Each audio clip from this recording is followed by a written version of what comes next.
लगुन में गए थे लॉर्डशिप और इनके अनुपस्थिति में अंदर घुस के ताला तोड़ा गया बैंक के द्वारा। तो इन्होंने कोई केस रजिस्टर किया? बैंक के पास ऑर्डर थे कब्जा लेने के, तो डीआरटी में ऑलरेडी पेंडिंग है स्टे है वहां से, स्टे है वहां से। क्या लोन किसने लिया था जी? लोन किसने लिया था? हाँ, मैंने। आपने लिया था। गिरवी क्या रखा था? सिर्फ प्रॉपर्टी की सामान भी? ये जय हिंद, जय भारत। एक बार फिर से स्वागत करता हूं मैं आप सभी लोगों का आपके अपने चैनल पर। और आज के इस वीडियो में मैं आपको बताऊंगा कि कोर्ट का जजमेंट किस तरीके से काम करता है। अगर आपका भी किसी तरीके का मॉर्गेज लोन है या फिर आप मॉर्गेज लोन को डिफ़ॉल्ट कर चुके हैं तो ये वीडियो आपके लिए काफ़ी इम्पोर्टेंट है। पहले मैं ये वीडियो आपको दिखाऊंगा, उसके बाद मैं समझाऊंगा कि आखिर क्या हुआ है इस हियरिंग में और कैसे काम करता है अगर आप होम लोन डिफ़ॉल्ट करते हैं तो। कब प्रॉपर्टी किसके कब्जे में है? Who's in possession of this property? Position में वर्तमान में तो आप ही कहे। कैसे? लॉर्डशिप ये शादी में गए थे लगुन में। माइक लगुन में गए थे। इसको आप शिफ्ट कर लीजिए अपनी तरफ। लगुन में गए थे लॉर्डशिप और इनके अनुपस्थिति में अंदर घुस के ताला तोड़ा गया बैंक के द्वारा। तो इन्होंने कोई केस रजिस्टर किया? नहीं, केस रजिस्टर। वापस ताला तोड़ के घुस गए? हाँ, ताला तोड़ के घुसे हैं और वहां हमारा टेंट हाउस का सामान रखा था। ताला तोड़ के ये मान रहे हैं ताला तोड़ के घुसे हैं बैंक का? नहीं, बैंक ने तोड़ के, बैंक के कर्मचारी तोड़ के। बैंक के पास ऑर्डर थे कब्जा लेने के, तो डीआरटी में ऑलरेडी पेंडिंग है। स्टे है वहां से, स्टे है वहां से। क्या नहीं, स्टे तो नहीं है, पर तो जब बैंक ने कब्जा ले लिया लॉर्डशिप तो ये बैंक का कब्जा ताला तोड़ के कैसे घुसे? ताला हमारा तोड़ा गया लॉर्डशिप। बैंक के पास तो हक था तोड़ने का। हाँ, बैंक के पास हक था तोड़ने का जब उनके पास ऑर्डर है। This was executed to the tehsildar. Yes, my lord. Actually, Tehsildar was not executing the order. Therefore, we approached this honorable court and passed and obtained an order by this honorable court. And then Then possession was taken over by whom? by Tehsildar, ma'am. Tehsildar. Yes, ma'am. तो इन्होंने तो कानूनी कार्रवाई से कब्जा लिया। Yes, ma'am. आपने कैसे कब्जा लिया? लॉर्डशिप आप नहीं गए थे, आपके फादर गए थे, वहां हमारा पूरा टेंट हाउस का सामान रखा हुआ। हाँ, अगर इन्होंने कानूनी तौर पे कब्जा ले लिया तो आप उसमें घुसे कैसे? Sir. ताला तोड़ के घुस गए आप? नहीं, ताला नहीं तोड़ा, खुला था। खुला हुआ था। बोला आपका सामान छोड़ के चले गए, वहां पे कोई गार्ड था? खुला था। हाँ, एक आदमी कोई बैठा था। उसका क्या किया आपने? हाँ? गार्ड का क्या किया आपने? गार्ड पे चले गए, हमारे पापा मम्मी आए वहाँ पर और गार्ड चला गया? हाँ, फिर गार्ड चले गया, बोलता मैं पुलिस को तो ये गैर कानूनी कब्जा लेने, पापा ने मेरे को फोन करवाया किसी से। गैर कानूनी कब्जा लेने के लिए किस पे कार्रवाई करें? आप पे करेंगे? आपके पिता? सामान हमारा पूरा वही रखा था। सामान ले जाइए। जो आपने लोन खुला पड़ा था, जब मम्मी पापा लोग आए हैं। लोन किसने लिया था? जी? लोन किसने लिया था? हाँ, मैंने। आपने लिया था। गिरवी क्या रखा था? सिर्फ प्रॉपर्टी की सामान भी? नहीं, वो तो प्रॉपर्टी रखा था, सामान तो नहीं रखा था। सामान भी रखते हैं कई लोग। आपने सामान गिरवी नहीं रखा था? सामान तो सामान अपना निकाल लीजिए। सामान पूरा वहां रखा था सर। सामान अपना। और मैं उससे पहले भी बैंक के पास कई बार गया कि मैं जमा करने को तैयार हूँ। आप अपना सामान निकाल लीजिए, कब्जा इनको दीजिए। सामान निकाल लीजिए अपना। नहीं तो सर, मैं पैसे देने को तो पहले भी तैयार था और अभी भी तैयार हूँ। मैं तो ऐसा बोला ही नहीं है कभी। कई बार गया हूँ मैनेजर साहब के पास भी। डीआरटी का क्या ऑर्डर है? There is no order, my lord. There is no stay. Notice का क्या लॉर्डशिप, नोटिस में अपीयर हुए हैं आप, रिप्लाई अभी नहीं दिया गया आपके द्वारा। तो स्टे मिला आपको? नहीं, अभी स्टे पर भी लगा हुआ है लॉर्डशिप। हम देने को तैयार है सर। प्रॉपर्टी ऑक्शन हो चुकी है? Yes, my lord. Redemption के right already. Sale certificate Registry was already. कोई हक नहीं है आपका प्रॉपर्टी? Registry has been completed. We have given the complete amount as well. We have given the complete amount as well. Registry has been completed. इनके हक में sale deed हो गई, अब आपका कोई हक नहीं है उस प्रॉपर्टी पे। अब डीआरटी से लीजिए जो ऑर्डर मिलेगा, यहाँ से तो अब कब्जा वापस करिए। हम तो पैसे देने को तैयार थे पहले भी और अभी भी। हम बोल रहे हैं, हमने तो ऐसे बोला ही नहीं कि नहीं दे रहे सर। उसके लिए वो डीआरटी देखिएगी। यहाँ का जब आदेश था कब्जा लेने का, कब्जा इन्होंने ले लिया, आप ताला तोड़ के कैसे घुसे अंदर? ताला तोड़ा ही नहीं ना सर। घुसे कैसे आप? तो हमारा घर था, अब खुला रहा था, हम लोग जाके मम्मी पापा लोग चले। अब 75 प्लस मम्मी पापा है हमारे। इनके चौकीदार ने कंप्लेंट करी है कि 9 दिसंबर 24 को शाम को 6 बजे 20 लोग आए और मुझे पीटने लगे एवं एक लड़के ने चाकू निकालकर मारने को किया तो मैं दौड़कर भाग गया। नहीं, ये झूठे 75 ईयर के हैं दोनों। 75 वो चाकू दिखाएंगे। 75 साल की वो कहां से चाकू लेके दौड़ा? एक बात बताइए,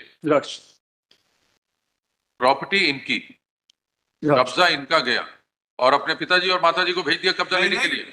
कब्जे के लिए नहीं भेजे, वो भी रहते हैं वहां पर। टेंट हाउस का सामान है माय लॉर्ड, अभी नीचे कह रहे स्टोर है हैं हमारा, अभी रहते हैं। नीचे हमारा स्टोर है, ऊपर हम रहते हैं। प्रॉपर्टी खाली करिए, इनको कब्जा दीजिए। सर मैं तो देने को तैयार हूँ पैसे। वो डीआरटी में जाके बहस करिए, यहाँ पे नहीं होगा। तो आप खाली करेंगे सामान।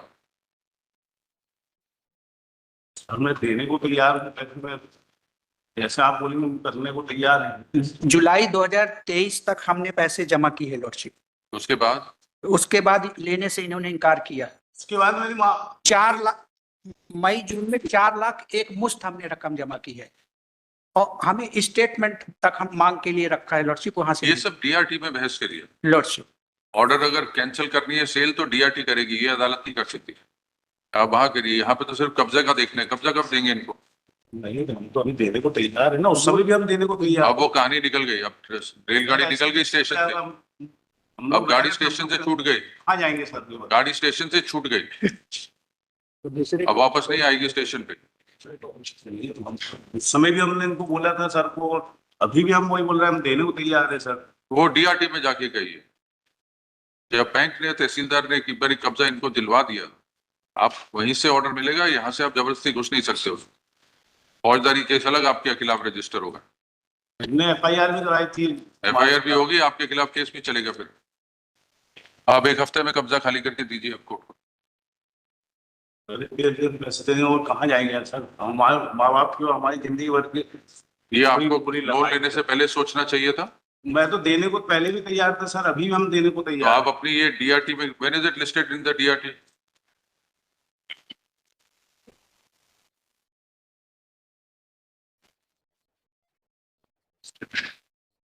नहीं लिस्ट में कब लिस्ट पर किसी आदमी ने लिखा है? अब उम्र कम जाए। नहीं कब लिस्ट पर करी है? 24 है। डेट है। अब 108/124 लिस्ट पे केस लगा हुआ है। 23/10/2024 इसी में उन्होंने नहीं इसलिए था। डेट 24। इसके द्वारा कोई नहीं देखो। 28/10/2024 की फर्स्ट अपीयरेंस थी my lord, as per this notice it appears.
It has covered the record on the DRT also that possession has been taken.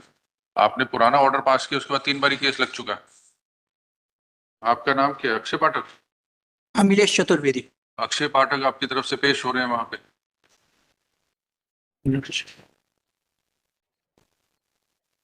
तो आप 9 तारीख को लाइए, कब्जा दीजिए, 1 हफ्ते में खाली करके दीजिए सर कब्जा। अभी की अंदर कैसे कर देंगे सर? हम फिर जाएंगे कहाँ? तो फिर हम पुलिस भेज के कब्जा लेंगे और आप जाएंगे, यहाँ पे जो अदालत की कार्रवाई होगी, अगर आप उसमें विघ्न डालेंगे तो उसके अगेंस्ट कार्रवाई होगी। तो आप हमको समय दीजिए, हम कम से कम वहाँ डीआरटी में कर सके अपना। कितना समय चाहिए आपको सामान हटाने के लिए? कितना समय चाहिए बताइए। कम से कम 3 महीने का हमको टाइम 3 महीने का, तब तो वहाँ से कर पाएंगे नहीं सर। ये सब अभी डीआरटी तो हम देने को भी तैयार है। ये सब डीआरटी करेगी। हमने आदेश दिया था कब्जा लिया जाए, कब्जा इन्होंने ले लिया, उसके बाद आप वापस घुस गए। हम तो देने को तैयार है ना सर पैसे। पैसे की बात डीआरटी में होगी, डीआरटी में पैसे की यहाँ आपका दूसरी केस में अदालत में चल रहा है, वो देखेगी उसको। हाँ तो फिर हमको अभी टाइम दिया जाए, हम वहां से वो करवा जाइए वहां पे करिए, मेंशन करिए जो भी करिए, वहाँ पर करके बात करके कब्जा दीजिए यहाँ पे। वो कम से कम 2 महीने का टाइम तो आप दीजिए कम से कम। 15 अप्रैल डीआरटी भी नहीं जा सकेगा, मेंशन करके वहां पे छुट्टी होगा।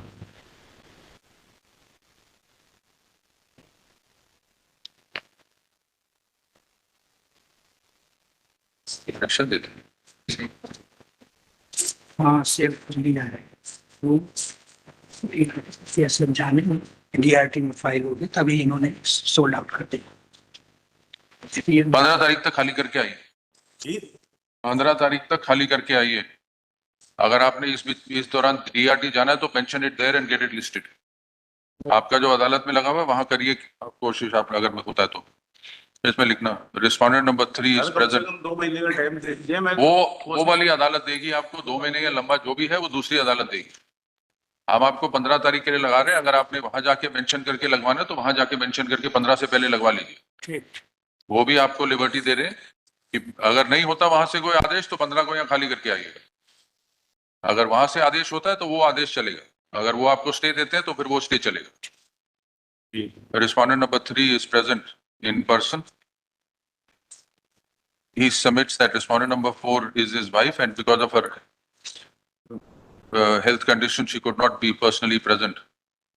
Full stop. In view of the above statement, presence of respondent number 4 is dispensed with for today. The respondent number 3 states that the premises was locked and he was not in town, and all the family members had gone for a family function when the Tehsildar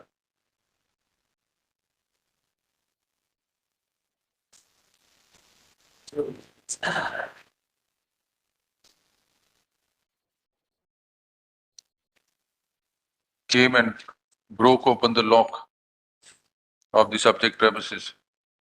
He submits that on their return, the parents of the respondent number 3 came to the premises and found a guard present. And the guard, on the return of the parents of the respondent number 3, left the premises on his own. He disputes that he had forcibly taken possession of the premises.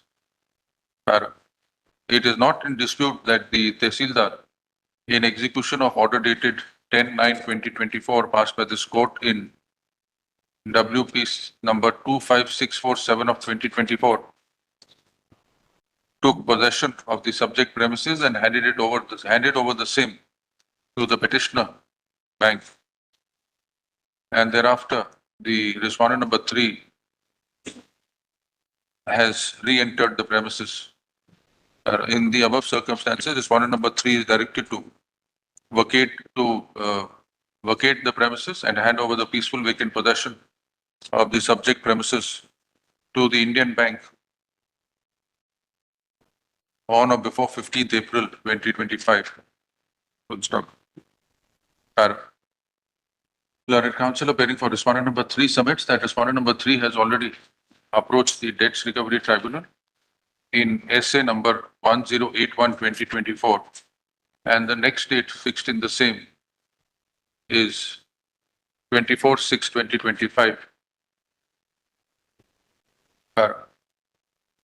The respondent number 3 is at liberty to request the Debt Recovery Tribunal for an expeditious consideration of his prayer for interim protection.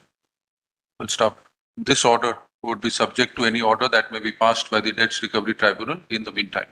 Re-notify on 16/4/2025.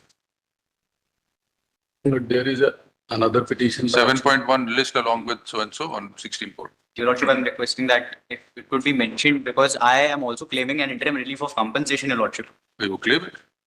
Your Lordship, the reason being that We can't give compensation in a writ petition. You file your suit against the bank or the person who's in possession. it may be observed, Your Lordship, I may be at the liberty of filing. We are simply re-notifying it. Once we come to dispose it off, we'll give you that liberty to take whatever appropriate action.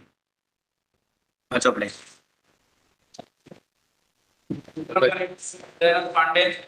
तो जैसा कि दोस्तों आप लोगों ने यहाँ पर देखा, मैंने दिखा दिया, ये एक छोटी सी हियरिंग थी। अब मामला क्या है, आप करते हैं होम लोन को डिफ़ॉल्ट। आज के समय में लाखों लोगों ने होम लोन लिया है, होम लोन से घर खरीदते हैं, होम लोन को डिफ़ॉल्ट भी काफ़ी समय से कर देते हैं। अब जैसे ही आप होम लोन डिफ़ॉल्ट करते हैं, अगर आप लगातार 3 EMI मिस करते हैं तो आपके अकाउंट को NPA मार्क कर दिया जाता है, जिसके बाद आपके पास आएगा सेक्शन 13(2) का नोटिस। काफ़ी लोग इस नोटिस को समझ नहीं पाते हैं और इस नोटिस को फिर पूरी तरीके से इग्नोर कर देते हैं। नेक्स्ट इसके बाद सेक्शन 13(4) का नोटिस देखने के लिए मिलता है और काफ़ी लोग, ये नोटिस तो सबसे ज़्यादा इम्पॉर्टेंट होता है, अगर इसको भी इग्नोर करते हैं तो उसके बाद 90% चांसेस यही रहते हैं कि अगर आप पेमेंट नहीं करते, पूरा एक साथ पेमेंट नहीं देते, तो फिर आपके घर को ऑक्शन कर दिया जाता है। अब एक बार अगर आपका घर ऑक्शन हो गया तो फिर उसको वापस लेने का आप समझ लीजिए कि किसी तरीके का आप कितना भी कोशिश कीजिएगा तो 1% से भी कम चांसेस होता है कि ऑक्शन होने के बाद घर आपको वापस मिल जाए। भले ही आप पूरा पैसा देने के लिए तैयार भी रहेंगे, फिर भी वो घर आप तक नहीं पहुंच पाएगा।